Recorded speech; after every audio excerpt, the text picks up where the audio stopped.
தமிழ் சினிமாவில் வர technologies real லைஃப்ல இப்படி தான் ஒர்க் ஆகும். ஃபர்ஸ்டா தனியொருவன் படத்துல வில்லன் ஜெயம் ரவி பேசுறத ஒட்டி கேட்கறதுக்காகவும் அவரோட மூமெண்ட்ஸை நோட் பண்றதுக்காகவும் ஜெயம் ரவியோட ஹார்ட்ல ஒரு சின்ன பக் ஒன்று வைப்பார்ல, அந்த மாதிரியான ஒரு பக் ரியல் லைஃப்ல வைக்க முடியுமான்னு கேட்டா அதுக்கு வாய்ப்பு பல மடங்கு கம்மி தான். பிகாஸ் அந்த படத்துல வர ட்ராக்கர் மாதிரி ஒரு ட்ராக்கர் ரியல் லைஃப்ல ஒர்க் ஆகணும்னா அதுக்கு ஒரு பவர் கனெக்ஷன், கிளியரான சிக்னல் ஸ்ட்ரென்த் அண்ட் முக்கியமா ஒரு சிம் கார்டு ஒரு டிரான்ஸ்மிட்டர் அவசியம் தேவை.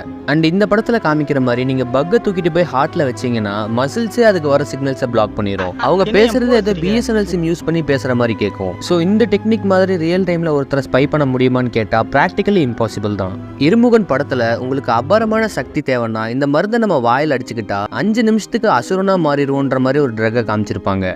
உடம்பு நல்லா வலுவாத்துக்க சத்தியமித்ரா குடிங்க தெம்பா இருக்கும். அண்ட் இந்த மாதிரியான ஒரு ட்ரக் ரியல் லைஃப்ல இருந்தா எப்படி இருக்கும்? ஃபர்ஸ்டா படத்துல 5 நிமிஷம் கரெக்டா டைம் வைக்கிறதெல்லாம் எந்த வகையிலையும் ஒர்க் ஆகாது. ஒவ்வொரு உடம்பு ட்ரக்ஸ்க்கு ஒவ்வொரு மாதிரி ரியாக்ட் பண்ணும். ஸோ அந்த கான்செப்டே விட்டுருவோம்.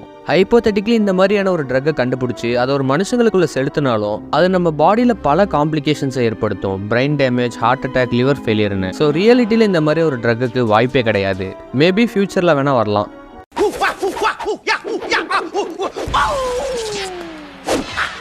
அந்த பயம் இருக்கட்டும்.